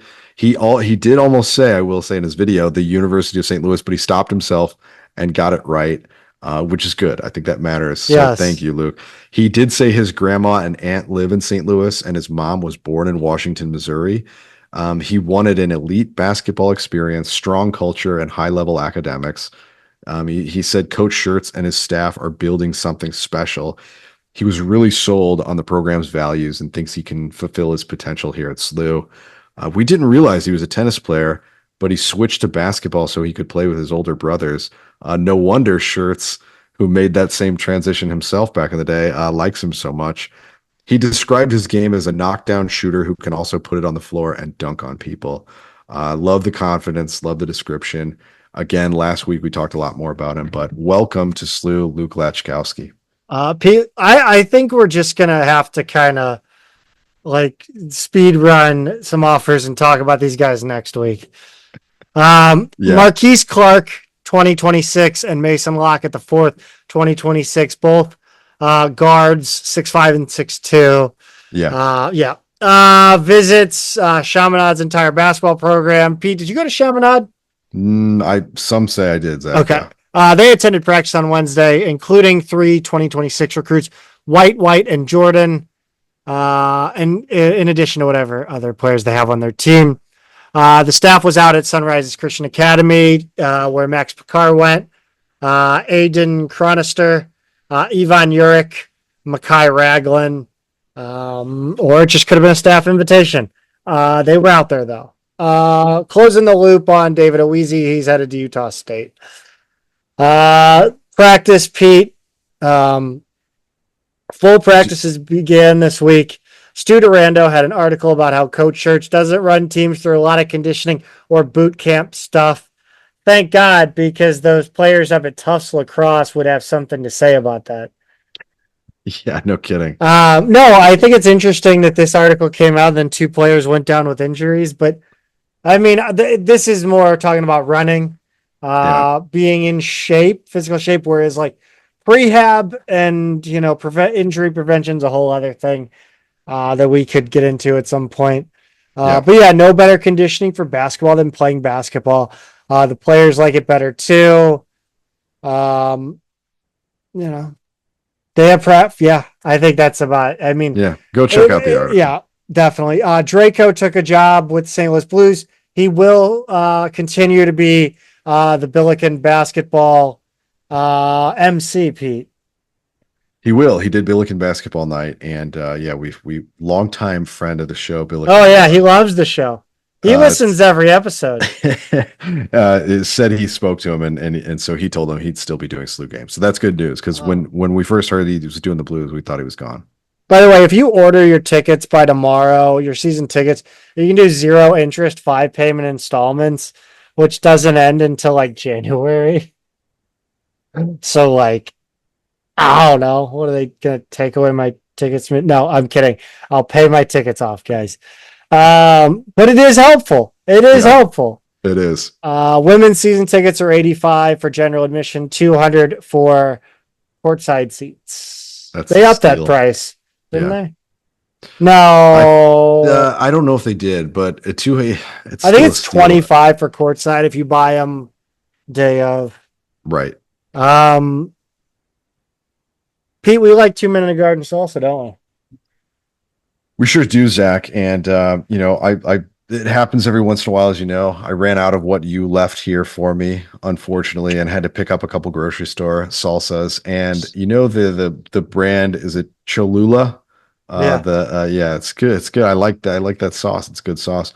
They have salsas now. I did not know that. I got a couple of them, and I gotta say, I like a good green salsa. I think a lot of people go too mild, and I think they went too mild on it, and it's just not. It was a little disappointing. Let's talk about our sponsor, Pete. What's never disappoints me is when I go to twomeninagarden.com, and anything I get from them, I've never really been disappointed with. They always deliver, and they will deliver to you anywhere in the lower 48 states for $9.99. That's nationwide shipping. So get over to twomeninagarden.com if you're not a St. Louisan who can just go pick this stuff up locally, and order some for yourself and see what I'm talking about. twomeninagarden.com. Let's talk women's soccer. They're kind of, I think with soccer, we try to talk about who's kind of playing better first. I think it's kind of the fair way to go about it. Yeah, I think so. The women's soccer team in the rankings this week, and they will continue to climb. I feel, well, maybe not. They actually might not. I scratch that. They had a tough week. They moved up to 20. They started the week at 20 and 21 respectively, and RPI 53. They tied Loyola 1-1 on Thursday the 26th. And Pete, I know you know me a long time now, and do you know how long I was holding my breath in that second half? I would have to imagine about 45 minutes. Yeah, that was a brutal second half. That was, things were puckered. Yeah, 1-1 tie. It was the homecoming game Thursday night. Loyola scores just 2 minutes and 5 seconds into the game. The Billikens look surprised by Loyola's speed up top. Yeah. A pass got through to Jaden Harris on the right end. This was an absolute gorgeous goal she scored. Yeah, just a perfect ball right past Emily Percelli. And like you said, SLU looked totally off guard by their speed. And it's crazy, Zach, because we've seen this happen a few times now, like Xavier had them on their heels to start the game up there and scored even faster than this. I don't know what it is about the first few minutes of a game. Like they just need to adjust to the speed to their opponent or what. But it was a perfect goal by Loyola, and it's just a shame we didn't look ready for it. The Billikens got a PK in the 80th minute. Lindsay Heckel buries it. Emily Gaby had a shot deflect off the arm of a Loyola defender in the box, and Heckel calmly converted the penalty from the spot. Pete, I know I had a little nerves watching it after the Gaby penalty that was, who missed the penalty to we could have tied Penn State. Gaby did, yeah. Yeah, so I was glad she buried it. More so, I just didn't want her to miss it. Like, you know what I mean? Like the game, the score, the final scores, whatever. I just didn't want Lindsay Heckel to miss it. Yeah, I didn't have to talk about it today. That she missed a penalty. That's right. The shots were 25 for SLU. Loyola 8. 17 of those came in the second half. but Loyola's keeper only had to make 4 saves. The Billikens were not exactly accurate with their shots. Only had 6 of them on net. Loyola had 3. The corners were 5 for the Billikens, only 1 to Loyola. Fouls were 6 to SLU, 5 to Loyola. There was no trouble creating offense in this game, Pete, but the finishing just wasn't there. It wasn't. Shot quality was really lacking. I thought, honestly, they kind of played just too selfishly. They just didn't make that last pass in a lot of situations. They settled for long balls, heavily contested shots, tough angles. There were so many times where I was just like, that's not it. That's not the shot. Like they were shooting too soon in a lot of situations. And I thought they were kind of passing up on easier goals. To their credit, Loyola does have a good keeper. Allison Deerdorf has played every minute so far this season. She entered the game with a 0.80 goals against average and an 852 save percentage. She has 5 shutouts already, and it's spelled, by the way, Deardorff. So no relation. Yeah, this was my next question, Pete. You know the me. Football Cardinals Deerdorf that St. Louis knows so well. So yeah, no relation there, Zach. But speaking of keepers, I don't know if you caught this, but Percelli was visibly upset after the game. She just like ripped her gloves off, stormed back to the goal for her water. I don't know if she was mad at herself for that early goal or just frustrated with the lack of scoring on the other end, but she did not take this loss lightly. Or no, sorry, tie. She didn't take this tie lightly. I'd be pissed. It feels like a loss when you feel like you should win, but yeah, I would too. I scored a goal as a goalie in like Sunday League in like the worst co-ed division, and we lost, and I was still mad at my team. Like it was co-ed. It was like the D League. Yeah, you pulled a Tim Howard though. Hell yeah, I ripped them all. I was like, you all need to go home and think about it. You need to ruminate on this loss. No. Yep. I didn't do that, but I did score. Yeah. Oh man. Shield said Loyola came ready and we got punched in the face. Loyola was more disciplined. SLU started aggressive, but they weren't sharp and didn't create any great chances. In the second half, they created urgency, but it was a lot of flurry with no teeth, just not good enough for our quality and expectations. Both teams were in the top 50 RPI entering to this game. It's not going to really hurt, but you got to get that win at home, I think, in my opinion. They need every opportunity to bump it up because, again, this conference, it hurts. It's not good. Loyola joining did help, but it's still just Dayton, SLU, Loyola. Yeah, which is crazy, Zach, because they were picked 8th in the preseason poll, and they're clearly underrated. I mean, like a mid-level A10 team would not be 50s in the RPI coming out of the non-conference. It makes no sense. Next up for the Billikens will be Thursday, October 3rd versus St. Joe's, and the 6th against Duquesne. Pete, a lot to love on the men's side of the soccer equation, except one thing, and we'll get to that. But tell us a little bit about their 2-1 win over Loyola. Yeah, so this was the homecoming game. We had the halftime fireworks. I think you said the they need a new playlist, man. It's 5 years old. A little familiar, but in the 8th minute, we just talked last week about the difficulty of calling contact between a goalie and an opposing player. This time it went the other way, and that was in SLU's favor. Loyola keeper Aiden Crawford was called for initiating the contact, and Matthew Roble coolly converted from the spot.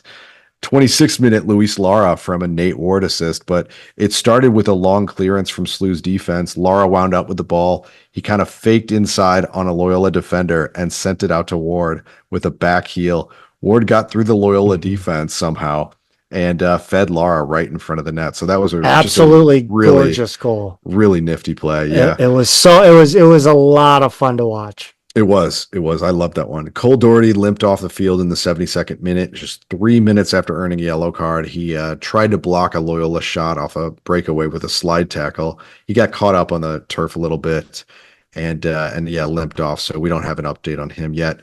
SLU did stay aggressive throughout the second half, creating quite a few strong scoring opportunities. But Zach, Loyola scored with 13 seconds left on the clock.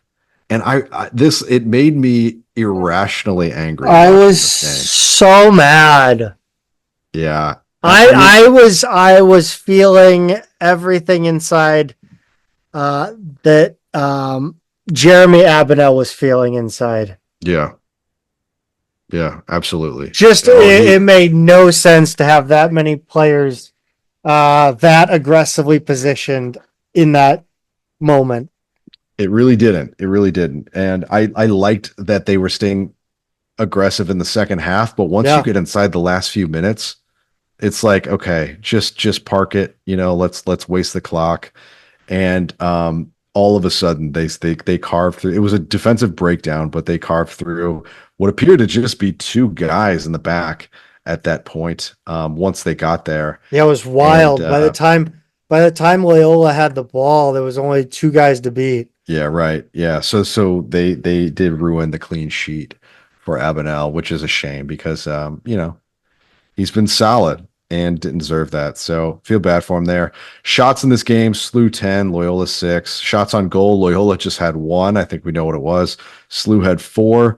Corners were 4-3 in SLU's favor, but Loyola did have 16 fouls to SLU's 10. They had 2 yellow cards in the first 18 minutes, and the coach and ref had a pretty animated discussion later in the first half, Zach.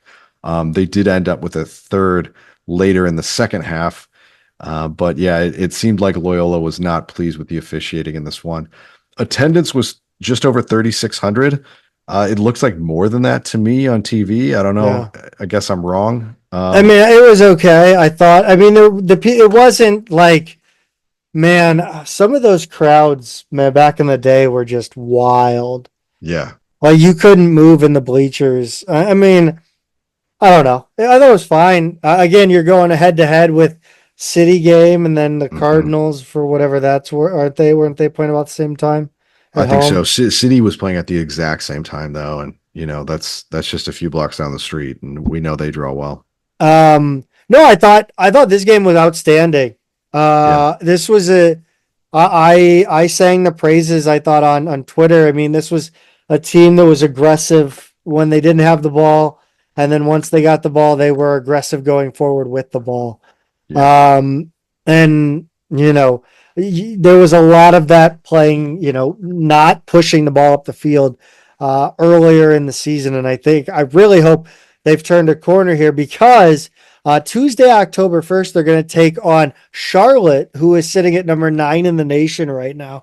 Old friend, University of North Carolina at Charlotte. That's right. UNC Charlotte is what we called them back in our Conference USA days. And yeah, they're really good. They're really good. And that's a tough test before coming back on Saturday the 5th to play Duquesne. So huge week ahead for men's soccer. You hope that they've I thought this game, until the lapse at the end, I thought this was a really good response to what we had been so frustrated by, the week before. By the way, Charlotte's C logo with the pickaxe in the middle, top tier use of negative space. Top tier. Yeah, gotta love that in sports logos. Pete, this was a really nice weekend for Billiken volleyball. Started out with a 3-2 win at Fordham Friday the 27th. I'm gonna be honest, I had to leave in the middle of this game, and I I was paying attention to it. I was listening to it on the way down to SLU, and I kind of gave up on it as I walked in. I didn't bring my headphones and keep listening to it when I got out of the car. So I was kind of surprised because it was trending downward as I turned it off. But the Billikens pulled out this 3-2 win. They win the first set, drop the next 2, only to come back and win the final 2 sets. 25-19, 21-25, 22-25, 27-25, and then a no-doubter score of 15-4 in the 5th. Yep. Addie Bruce had 24 kills and a career-high 15 digs. Carly Rogers led the Billikens with 22 digs. Evelyn Fitzhale had 13 kills and hit 565. Addie Lyon, 29 assists. SLU had 4 more errors than Fordham, but out hit the Rams 253-213. They followed that up with a no-doubter win. Again, this time the full set or the full match was a no-doubter. A 3-0 victory at Fordham on Saturday, 25-19, 25-23, 25-22. The Billikens out-hit Fordham 336 to 301 and had 4 players who hit 357 or better. Addie Bruce led SLU with 16 kills. Addie Lyon had 24 assists. Carly Rogers 18 digs. Efficient hitting. They kept the errors low, Pete. They took care of business. I mean, you know whose name didn't show up here, but was absolutely outstanding in this one? Trinity frickin' Luckett. Yeah. She's great. This team goes really, I think, when Trinity Luckett is playing well, they have that extra boost above what they already have. Yeah. So that's I think when this team really hits their stride.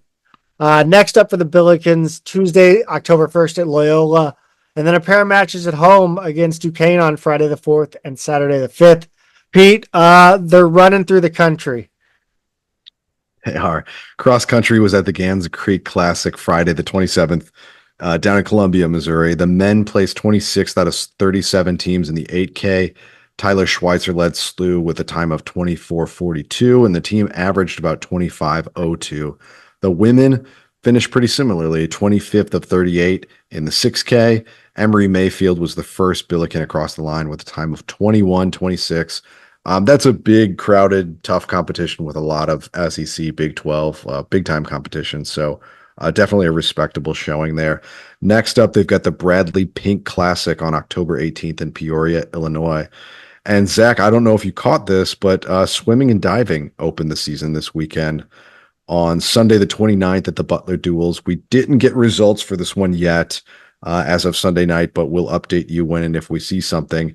And next up, they will host UMSL on Friday, October 4th. So swimming season already. Man, it's getting cold outside.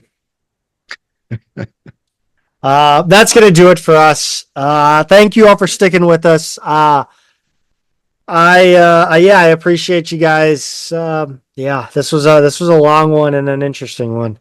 So, subscribe, rate, comment on whatever platform you use. We really appreciate your support of the show. Go Bills. Go Bills.